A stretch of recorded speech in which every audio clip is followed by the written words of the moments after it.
Welcome back to the Outlaw Ranch.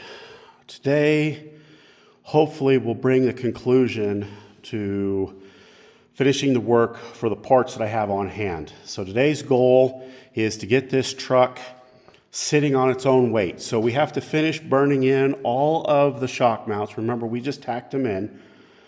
So I'm going to finish welding all of those shock tabs and everything else, and then we'll pull the shocks apart. We'll put the springs on. We've got boxes of springs over here. There's 4 I-box. I think those are the front springs. And in this big box here are the rear springs. So we'll get all those done. Hopefully we can get this truck sitting on its own weight and maybe even sitting on the tires, and we'll see exactly how tall this truck's gonna be. So stand by, y'all. Nothing really to show, just doing some full welding right now. And then we'll get maybe some actual beauty shots here. So stand by, y'all. We got some work to do. All right, y'all. If you'll remember, maybe a video or two ago, I was talking about how I was over budget on these front shocks. What I was talking about was this exposed shaft length. These are 16-inch travel shocks, so I was aiming for that 8 inches of travel, or I'm sorry, 8 inches of shaft exposed, and you can see there about 7¼ inches. So we're 3/4 of an inch too far compressed. That's probably not a huge deal. If we come over here to the rear shocks, you'll see that I got very lucky. 8 inches exact. So if the spring rates and everything are dialed perfectly, and these collars are all the way up like I like them, that would mean the front end would sit 3/4 of an inch too high. Not a big deal. There's 2 options here. Option 1, we can lower these collars down that 3/4 of an inch. That would make the truck ride level. The other thing I can do is pull these bolts here, move this shock tab down 1 bolt hole, so this upper mount here would be in this hole, and that would give me 1 inch or 1.5 inches. I like my trucks to sit a little high in the rear. It's just a personal taste, but we'll see. We'll see what happens.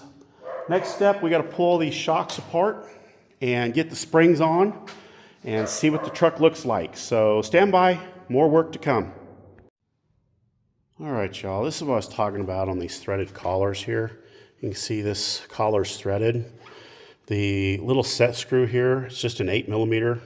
I don't know how common it is. I have them, but some of y'all may not. But anyways, that's all it is. And then you can see we just adjust this collar, and you can see how it moves up. And I like running my collars all the way up to see how low the truck can be and make sure we still have clearance for everything in case we were to bottom out anything. And there it is, bottomed out. So now we're gonna pull the bottom of these shocks apart and see if we can't get those springs on. And then we'll have to pull all the blocks and everything out and lower the axle all the way down so that we don't have any tension on that shock so we can get it back together. So stand by, y'all, more work to come.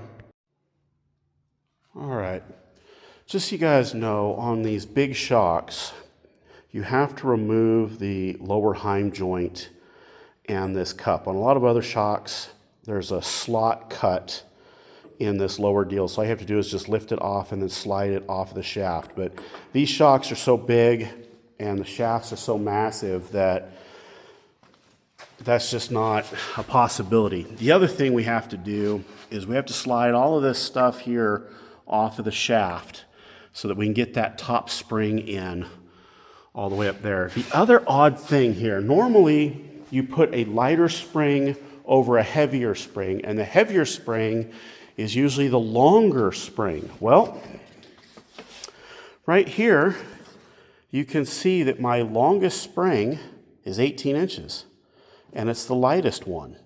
And then my shorter spring at 16 inches is the heavier one. So I think these two should be switched. Usually you put the longer one on the bottom, that way that adjusting collar never comes off of the body here. It would always be up into here somewhere. It never has a chance to come off.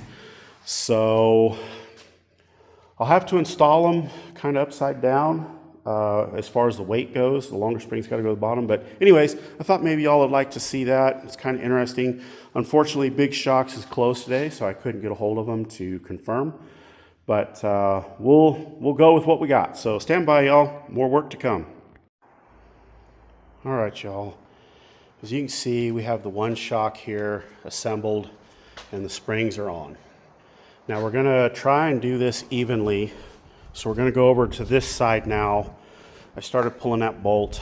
We're gonna try and assemble this shock here so that we're even side to side. That is the narrowest point of the truck, is up here up front where the frame, you know, it kind of pinches together here. So let's get this other side buttoned up.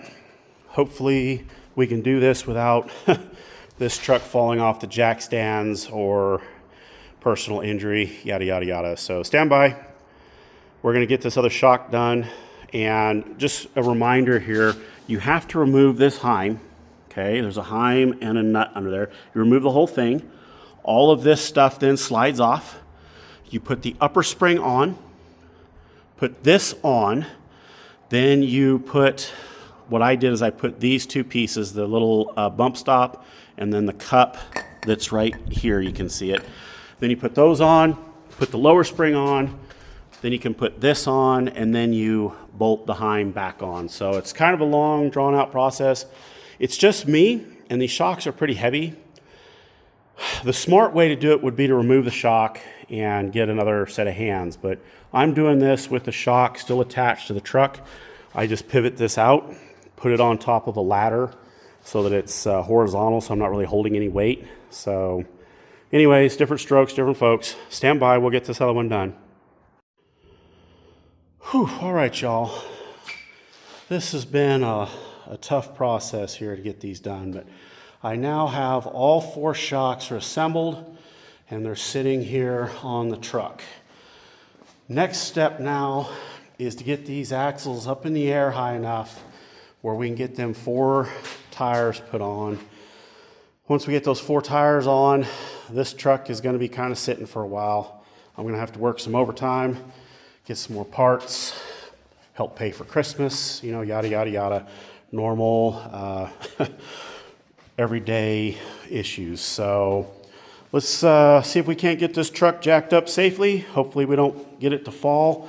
I did take my gantry crane over here and kind of set it up there on the bumper just so I could, as kind of like a safety catch, right? As I jack the rear of the truck up, these things are going to want to tilt. So hopefully this will help catch it just in case. So stand by, folks. I'm going to see if I can't get this truck jacked up high enough, blocked up. You know, it's going to be, it's a lot of work. So stand by. Let's get some work done. All right, y'all. We're making some progress. The rear tires are on. You can see we are now free of the jack stands here. Thank goodness. These, if you guys are going to ask, these shims here are in place so that this truck was exactly level side to side. I also leveled it front to back, and when I did side to side on this side, oddly enough, a push rod was all that was needed to level the truck. I know it seems silly, but that's what it did. And you can see we are off the jack stands here too. So that means the weight is on our gantry crane here, which I put there as a safety measure. And it looks like it was a good thing I did, because this truck may have come off of these. You know, as you lift the rear, it's going to tilt these this way. And while they are designed to carry, what does that say, 10 tons each, that would be in a straight up and down vertical movement. So the rear's done. Now we just need to move all of our blocks and everything else over here to the front. And let's see if we can't get this front lifted up and the tires put on it. So parts are disappearing here in the shop. We'll keep at it, and I'll show you guys when I get it all squared away. All right, y'all. Tires are all on.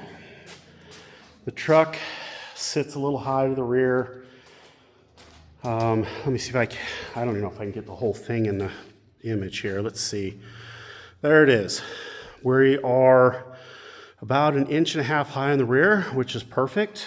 The issue is the shock shaft that's exposed here.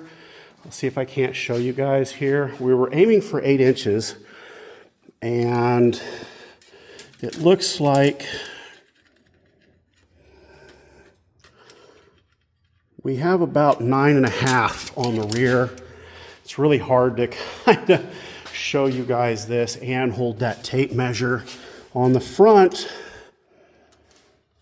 don't know if you guys can see that, it's right at about 8.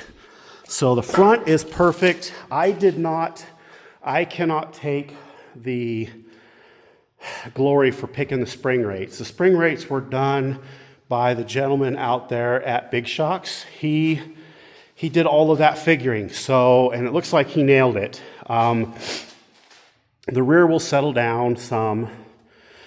I still have more weight to put on the rear, and thank goodness my CrossFit workout for the day is done, because I am drenched in sweat, and here it is December. So the truck came up. Remember, we had the truck and the axle sitting at about ride height there. So 8 inches. So that's perfect. The front is perfect. I think the rear is going to be close enough. But that's it. That's the truck. Now comes the really tedious part here of cleanup. Guys, I keep picking up subscribers. I am very, very grateful for that. Thank you guys so much. I've gotten a couple of comments. I believe I have answered them all as soon as I got them and could. The truck, I haven't measured how high the truck is yet to the roof. My doors are 10-foot doors. I think they finish off at 9 foot 11.5 inches or something. So I'll run a tape measure down between the cab and the bed in the center of the truck, and we'll measure it. But that should probably do it for this video, guys. Thank you so much for watching. This has been a long process. I've been working on this now for the better part of a year, I guess. So thank you guys so much for watching. As always, like, share, comment, and subscribe. We might do a wrap-up video once I kind of get everything picked up and out of the way and the truck is just sitting here by herself. So stand by for that. But until then, we'll catch you all on the next one. Thank you.